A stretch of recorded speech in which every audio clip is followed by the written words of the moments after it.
Ассаламу алейкум. Арбаңыздар, қадырман қалайық жұрт, урматтуу Тез Кабар каналынын көрүүчүлөрү, саламатсыздарбы? Биз Туркиядабыз.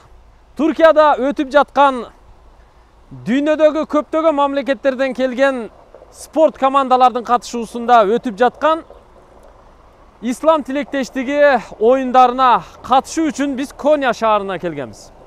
Бүгүн болсо биздин көптөгөн мамлекеттерден келген журналисттерди, блогерлерди, биздин топту атайын гид жетекчилер мына ушул жерге алып келди. Бул жерде Чатал Көйүк деп коет экен.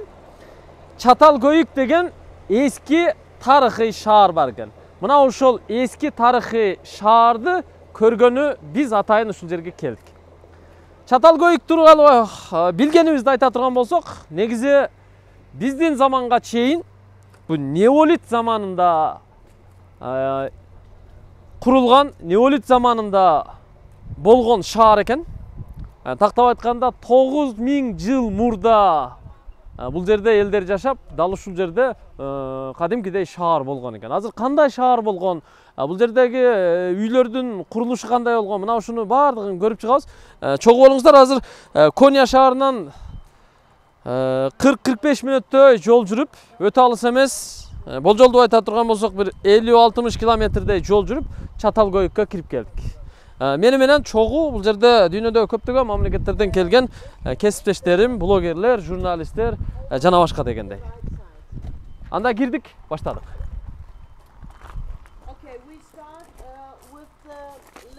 Мы приехали в Чатал Көйүк. Сначала посмотрим музейную часть, но вот эти дома — это образцы с тех времен. То есть в то время построили такие дома, образцы. И как это выглядит, что это собой представляет, потому что потом мы пойдем туда. Да? Пойдем туда. Там таких два, их два. И там такие домики. Но спускаться туда, так как не разрешают, да? Здесь мы посмотрим.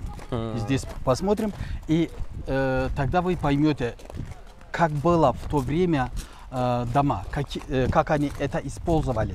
Да, здесь поставили как дверь, но в то время двери не здесь было, сверху они спустились. Да.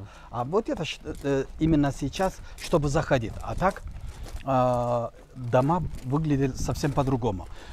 А еще вот здесь скульптура. Это скульптура богиня, то есть богиня Кибела. То есть в то время женщины, богиня были женщинами, как. В Анатолии, именно в Анатолии, богиня была не мужской род, а женский. Женский. Да, так как она рожает, дает плоды и так далее, и так далее. И поэтому у нас говорят, не отец природа, а мама природа типа. И это первый бог, первая богиня, которая нашлись именно в Анатолии. Кибеле называется. Давайте идем дальше. Кибеле. Кибеле деп аталат экен. Эми түшүндүңүздөр да, туугандар. Муну атайын таштан жасап коюптур. Келиңиздер. Эгер кененирээк маалымат керек болсо, интернетке кирип, Google'дан Чатал Көйүк деп издесеңиздер, бул шаар тууралуу кенен маалыматтар чыгат экен. Музейге кирип келдик, азыр музейди көрөбүз. Салам алейкум. Так. Что здесь? А здесь маленькие вот символы, которые в то время использовали на домах, на стенах рисовали. Именно вот использовали, рисовали на стенах такие дома. Например, здесь, как вы видите, вот эти двери, что ли? Двери не было. Вот эти забот. Все двери вот отсюда. То есть сверху зашли домой. Почему? Потому что безопасность. Безопасность от чего? От животных, то есть льва и так далее. И поэтому они зашли сверху. А если бы была здесь, двери нету, они запросто могли бы зайти. А сверху они не могут зайти. И поэтому дома выглядели вот в таком виде. Түсінікті. Көпчілік үйлердің жан тараптарында ешігі жана терезесі болған емес екен, эми ешіктері үстінде болған. Шаты менен жана лестница менен түшкөн экен. И здесь есть некоторые символы, короче. А вот если рисовали вот такое, значит это склад. Если увидели вот такое, где именно готовили, то есть кухня. Кухня. А вот если рисовали вот такое, значит где спальня, это спальня. А если вот рисовали вот такое, значит это там и захоронили человека. Это просто так, для декорации рисовали. А вот это где уже молились, проводили молитву. И самое главное, вот 9000 лет тому назад, с нашей времени, люди поклонялись быкам. Быкам, да? Да. А мы сейчас, когда зайдем вот типичных домов, мы именно увидим такие. Все еще, несмотря на то, что сейчас мусульмане, люди выставляют бычья вот голова на двери. В этом районе это все еще продолжается. Когда вот рисуют вот это под открытым небом, где отдохнули, да, именно построили и сделали блоки из кирпичей сделали и построили дома. А это уже мы это увидели, где вот закрыли именно вот этого. А здесь грехи жили? Нет. Я говорю, 9000 лет назад с нашей времени. В то время греки еще не были. Да. Национальность еще не было. Еще не было. Только вот первые деревня, первые города начинали построить. То есть в мире как будто началась городская жизнь. А до этого люди жили где? В пещерах. Не в городах, а в пещерах жили. И поэтому такие заведения в то время не было. А греки вообще не было. Такое понятие не было. И поэтому речь не идет о греков, речь не идет о какой-то национальности. Это музей. То есть то, что нашли здесь. Тура айтып атат, анткени байыркы заманда болгон үчүн, мындан 9 жыл мурдагы заманда болгон үчүн ал убакта ошо адамзат негизи мындай улутка бөлүнө элек заманда ошол жерде адамдар жашаган экен. Археологдордун казуусунун негизинде, изилдөөсүнүн негизинде мындай атайын табылгалар чыккан экен. Буларды музейге коюп коюптур, өзүңүздөр көрүп турасыздар. Бул эмне экени мындай түшүнүксүз бул жерге жазып коюптур. Кыскасы ушундай нерселер табылыптыр. Мынау дагы баягы чоподон жасалган. Идиш окшойт менимче. А мында болсо ошо бычак сыяктуу буюмдар экен. Уштуу буюмдар экен. Темирден жасалганбы, таштан жасалганбы айтор буюм. А мында болсо ушу чоң суюктук куюучу идиш турат. А мына кадимки бычак. Бул менимче ошо таштан жасалган окшойт. Сабы дагы башкача таштан жасалган. Или темирден жасалганбы айтор. Ал убакта темир иштетүү менимче болбогон. Көбүнчө ушу инструменттер ушу таштан жасалган, сөөктөн жасалган ушундай. Бул жакта ошо археологдордун изилдөөсүнүн негизинде табылган буюмдардын сүрөттөрү, археологиялык изилдөө учурундагы сүрөттөр бардыгы ушул музейге коюлуптур. Эми археологдор бул тарыхый шаарды изилдеп атканда сөзсүз түрдө көп мээнет кылды. Мынантип ар бир табылганы ушу шотка менен ары кылып, бери кылып анализдеп, анын тарыхын жазып, ушинтип изилдеп чыгышты. Мына неолит заманында мына элдердин көрүнүшү көрүп турасыздар. Бул эми тарых туугандар. Жүрүңүздөр, жамаат менен чыгалы дагы көрөлү. Тиги жакта Ошо эски үйдүн үлгүсү бар экен. Аны үлгү дегенде бул Түркия мамлекети келгендерге түшүнүктүү болсун деп ушинтип жасап коюптур, куруп коюптур. Азыр могу үйдүн үлгүсүнө кирип көрөлү. Üstünden düştük diye elestetiңиздер. Biz azı жанынан eşiğinden de kireriz. İçeri girip kendileri çekim yapsınlar. Kana, gelingizler. Girelici. Bismillahirrahmanirrahim. Burada hamam. Hamam? Hamam olmaz bu. O lavabo ne diyeceğim? Ne? Hamam diyor da bu basseyn okşaydı doğru. Bu mu? Bu ne? Bu herhalde yiyecek şeyi böyle. Ambar. Ambar. Yani böyle var mı yani? Mına үйдүн кире-бериши туугандар. Азыркы биз кирген эшикти жок деп элестетиңиздер. Мына бул ушу бир үйдүн чоң бөлмөсү, отуруп чай иче турган тарабы, бул жакта ушу тамак кыла турган тарабы очогу менен. Анан үйдүн эшиги мынандай болгон. Үстүнөн түшкөн экен. Көрдүңүздөр?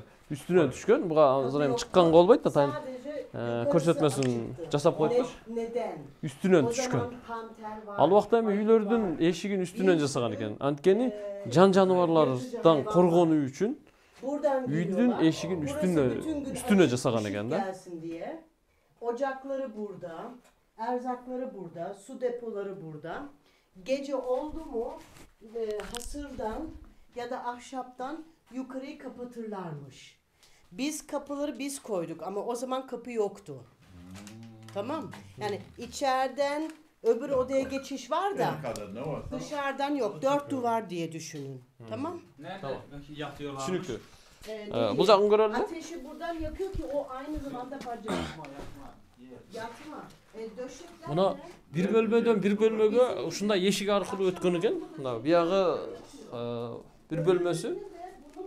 Mına жерде жазып коюптур, көрсөтүп коюптур сүрөттө. Мынанын ичинде ошо жууна турган жай.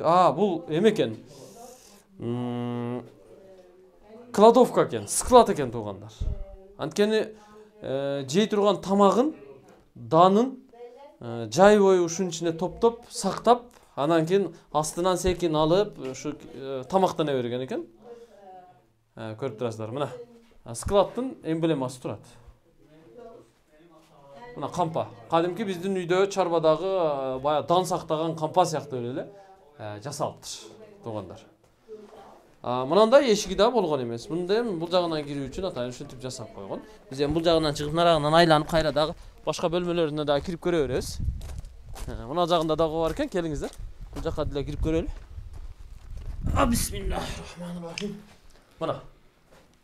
Бул дагы башка бирөөнүн үйү. Мунун склаты biraz кичинерээк экен, көрдүңүздөр. Мындай кылып дан сактаган ушул жерге атайын. Бул жагына кире турган болсок, келиңиздер, аркага кайтып, анан о үстүндө көрүп турасыздар, ушу дандарды да бардыгын илип коюптур. Бул жакка кире турган болсок, биякта мына чоң бөлмөсү. Вот здесь, Что здесь? как захоронили людей. Ну, они не лежа такой, они как-то вот лежа, но немножко, как вы видите, очень маленький, да? Они как ребенок в животе. Таким образом захоронили. Но здесь обратите внимание. Рисунка без головы. Без головы. И здесь такой большая петиция. Было такое понятие. Они перед этим, как захоронить, выставили на высоте умершего. Эти птицы кушают его мясо, а только мощи выставляют сюда.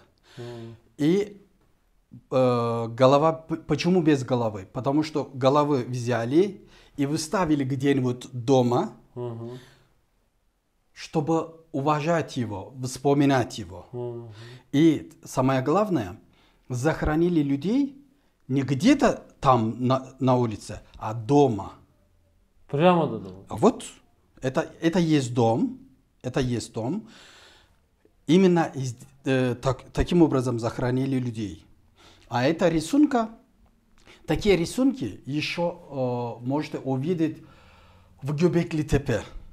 Göbekli-Tepe это в юго-восточной части Турции. И именно вот там тоже. Но там гораздо древнее, чем этого. Это 9 тысяч лет, там 12 тысяч лет назад, с нашей времени. То есть здесь и, по идее, вы можете увидеть, хранили человека после того, как уже исчезла все эти мясо, головную часть забирают. Видите? Это очень важная церемония, это очень важная была, чтобы, если, например, он очень важный человек, значит, его череп выставили на площади, где вот, чтобы все люди увидели. Если только простой человек, у себя дома захоронили, череп взяли и выставили где-нибудь у себя дома. Например, на гостиной, например. Когда вот пришли гости, чтобы они тоже увидели все это. Они захоронили таким образом. Дойду вам, дойду. Түшүндүңүздөр урматтуу биздин көрүүчүлөр? Как вы погребали? Көз өткөн адамды ушинтип жайгаштырган экен. Аны алыска барып мүрзөгө койгон эмес. Ушунда үйүнүн ичине эле ушинтип бир жак чекесин казып, биринчи өлгөндөн кийин аны алып чыгып, анын этин баягы канаттууга жетирип, анан сөөгүн жака ушинтип жайгаштырып койгон экен да. Көрдүңүздөр, мына Sürüyor. Orada yürümek. адамдын башындагы ушу үйдүн бөлмөнүн бир жак чекесине бир жерге илинип койгон экен да. Buraya dönüp Ушундай көрүнүштөр. Жүрүңүздөр эми. Сыртка чыгалы.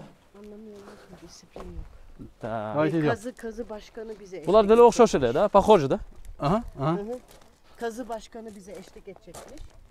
Так, идем, давайте. Короче, вот в таких домах и захоронили людей, то есть использовали как кладбище, использовали как склад, использовали как жилье, использовали все. То есть это есть дом, но не для одного человека. Ну, то есть дома были очень близко. Очень близко были. Таким образом, вот жили именно 9 тысяч лет тому назад с нашей времени. Но мы сейчас пойдем, увидим именно вот это, где сделали раскопку.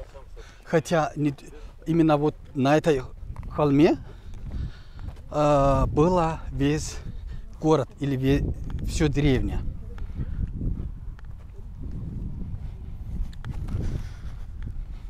Азыр эми бул жакта ошо эски шаардын орду бар экен. Атайында чатыр чагылып коюптур, тыныке менен жаап. Биз аралап көрө албайт экенбиз, ага уруксат жок экен. Сырттан, алысырактан туруп гана көрүүгө мүмкүн экен.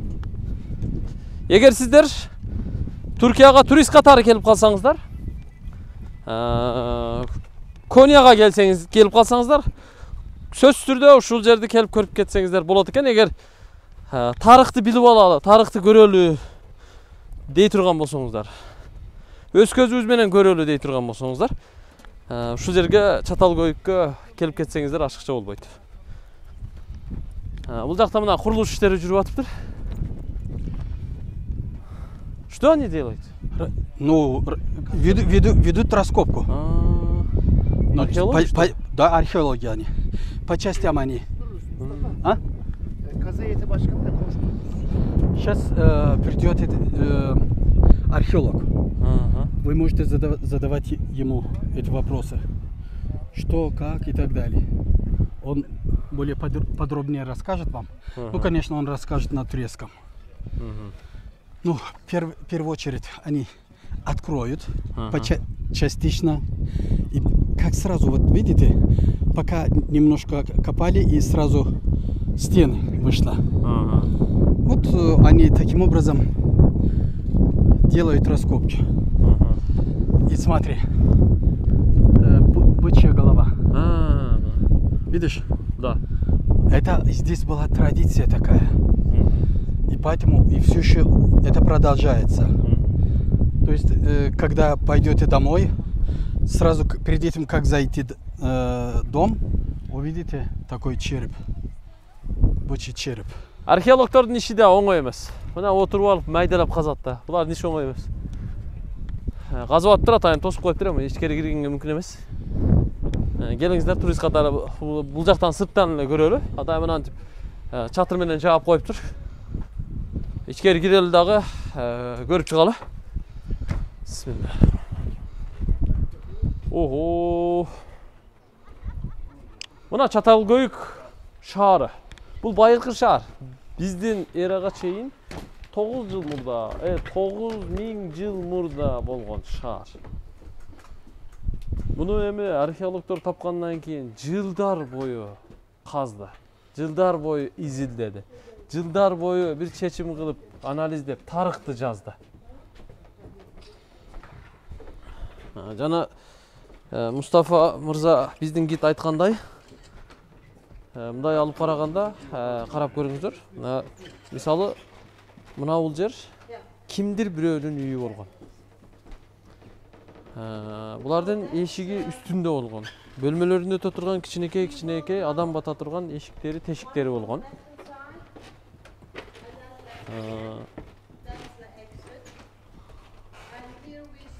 Үйлөрдүн дубалдары ылайдан жасалган. Тарыхта ушундай экен өзү. Ана мындай караңыздар, жакындатып көрө турган болсок, тетиги жерде бир очокчолору турат, анан сөөк койгон жерлери турат. Ушундай караңыздар. Дубалдарында караңыздар. Мына жерге чейин келип көргөнгө болот экен эми. Өтүп көрөлү, келиңиздер. Тетиги жакта да бир археолог иштеп атат окшойт. Ошол жака чейин өткөнгө мүмкүн экен. Ошол жака чейин өтөлү, келиңиздер.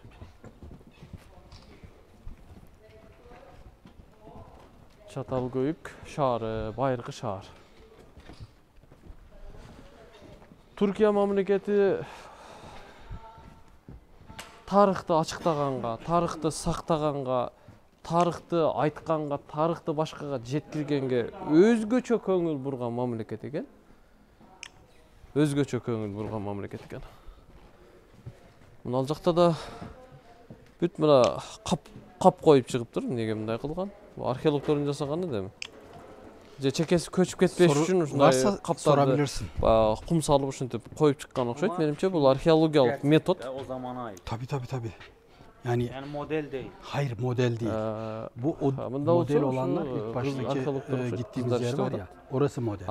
Burası orijinal Dual milattan önce 7000 yıllarında. Yani günümüzden 9000 yıl öncesinin kalıntıları. Баягы жарылган жерлерине мына кыздар шприц менен секен ылай куюп толтуруп мунун эскилигин сактап атат да. Көрдүңүздөр?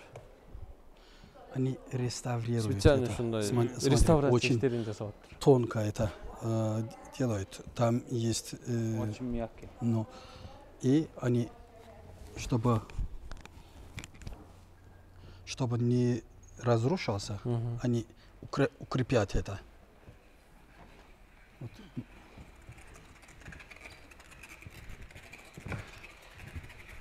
Зерикпей иштеп атат. Көрдүңүздөр?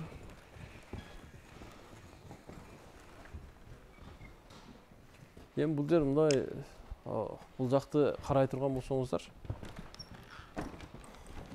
бул жерден көп нерсе чыкчудай. Бул дөңсөөдөнчү. Караңыздар.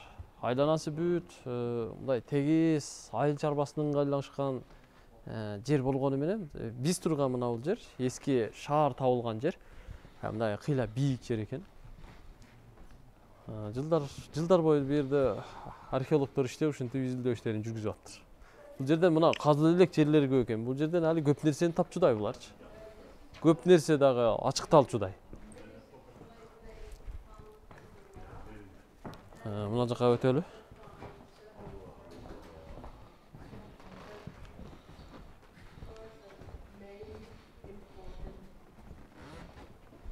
Мына чатырды жапканын карасаңыздар. Çatırda çoğun fermacıgaç менен жууаптыр. Nasıl? modele benzemiyor. Şimdi şöyle, biz burada oradaki gibi açık görmüyoruz. Mesela şurada bir şey var, boşluk var. Burada bir ev var, orada bir ev var, burada bir ev var, tamam mı? Şurası boşluk. Bu boşluğa çöplerini döküyorlarmış. Burada da onu anlatıyor. Çöplerini дöкиyorlar. То есть мусор собирают здесь. Но может немножко не похож так, как там. Но если убирать крышу там и сверху посмотреть, точно такой же увидите, как и здесь. Ну, немножко сделали как в наше время, но все равно. То, что там мы увидели, между домами были вот все проходы, и мусор собирали опять-таки между домами. Вот здесь именно рисовали. Вот были дома, они мусорили тут, собирали мусор здесь. И очень многие вещи, которые показывают жизнь в то время, нашлись именно здесь. Düşünüktü. Düşünüktü. Ama bölmelerin içi öte mындай тар болгон экен да. Жак алып мындагы караганда ушу байыркы замандагы элдердин мындай бою, алардын семиз арыктыгы мындай өтө чоң болгон эмес экен. Ушу биз сыяктуу эле болгон экен деп ойлойм да. Анткени бөлмө канчалык чоң болсо, адам да ошого жараша чоң болмок. Бөлмө канча кичине, демек адамдын көлөмү деле ошого жараша кичине болгон деп ойлойм.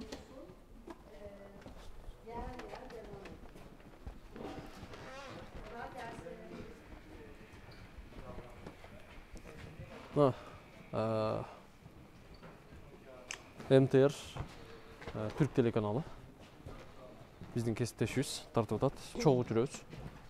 Эми бизди атайын программа менен бул жакка алып келген.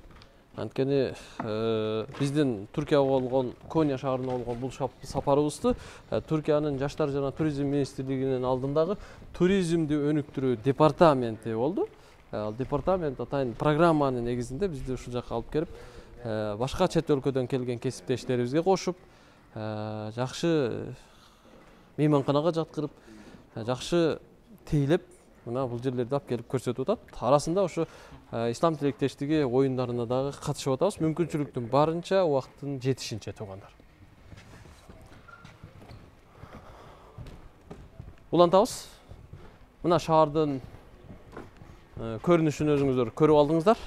Бул да болсо сиздерге bir tarixi malumat boldu.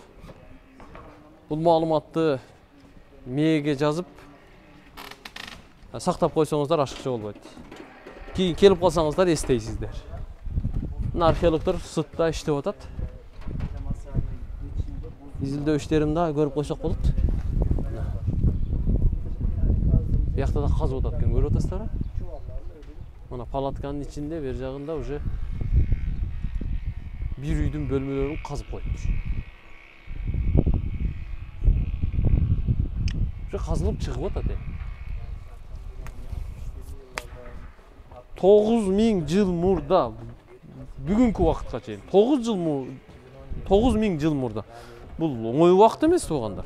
Мына биздин замандын 2022 жылында жашап атабыз. Эми онун арагында канча жыл бар? Эстетиңиздер? Kolay gelsin hocam. Nasılsınız? Мына ошончо убакыт ичинде бул Şimdi kolunuzda эски da шаардын dövme var. орду Onu sormak istiyorum ben. улам баягы шамал жүрүп, Çatalhöyük ama buna benzer şey толуп, Göbekli Tepe'de de buna benzer şey var. Birinci bir döngsöğü aylanıp. Taşın Bu üzerinde. neyi sembolize ediyor? Bu tarih. Neyin nesidir Şimdi yani? James Maillard döneminde bir evin duvarında Ulan bulunmuş. tas. Güney Korgan'da yaklaşık milattan önce 6700 Öncelikle hepiniz hoş geldin diyorum.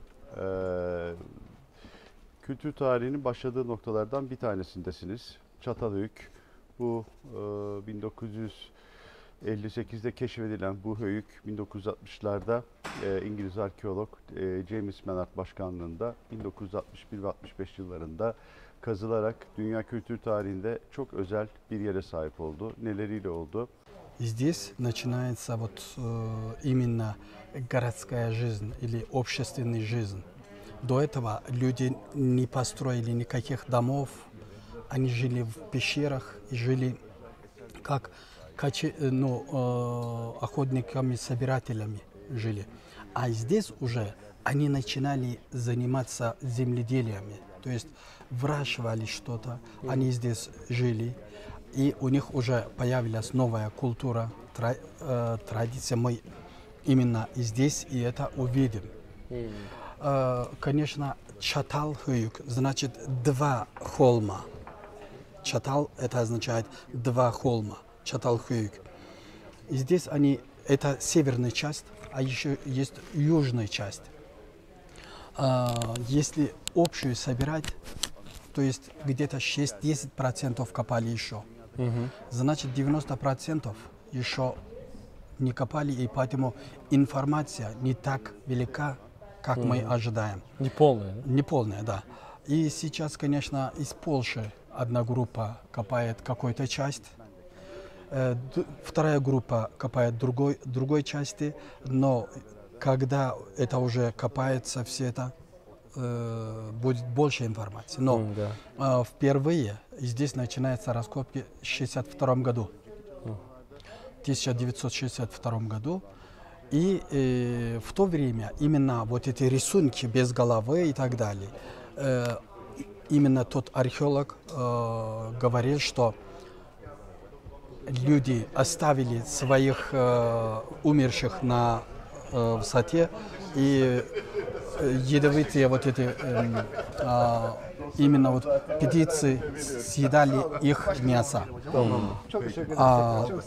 Когда уже в 2019 году, когда началось новые раскопки, оказывается, это не совсем так. То есть, почему без головы, это понятно, что забирали череп, они сделали как будто снова и выставили у себя дома. И чтобы показывать уважение своим предкам, своим старшим. А вот я задавал лично вопросов именно, что это означает, выставляют голову быка. Он говорит, чтобы защищал их жилье, то есть их дом, защищал. И у нас, у нас говорят же назар, то есть чтобы не сглазили. Сейчас люди используют именно, чтобы не сглазили, а в то время, чтобы защищал от плохих духов их дом. А вот эта традиция все еще продолжается в этом районе, несмотря на то, что они уже мусульмане. Спасибо. 11 Маалымат берген Мустафа ағауызға рахмет білдіресіз. 11 часов мы поедем уже. Хорошо. Дағы 10 минуттан кейін кететкенбіз. Эми колдон келишинче маалымат жеткирдик. Бул шаар тууралуу азыркы археолог мырза, гид мырза колдон келишинче айтып берди. Жакшы эле түшүнүп билип алдык. Эми бул жерде казуу иштери 5-6 гана пайыз болуптур. Калган дагы 90% жатат экен бул жерде казылбай. Полшадан бир группа келип бул жерде казуу иштерин жүргүзүп атыптыр. Наракта дагы бир башка жактан келип казуу иштерин жүргүзүп атыптыр. Булар утуру казганча маалыматты жаңылай берет.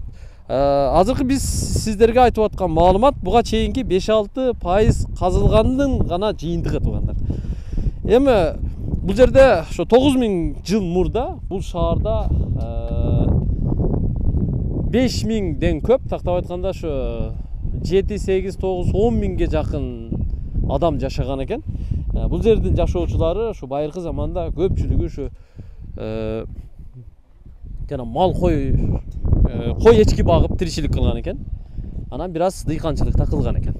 Ошентип тиричилигин өткөрүп, ар бир үйдө кире беришинде үйдүн жокусуна жанагы буканын башын илип койгон экен. Мындайча айтканда байыркы заманда эми баягы дин түшүнүгү болгон эмес, бирок ошо din түшүнүгү мына ошо буканын башынан башталган bu. Буканын башына сыйынып ошондон көп нерсени күткөн экен да. Ал биздин коргоочубуз дегенде түшүнгөн экен.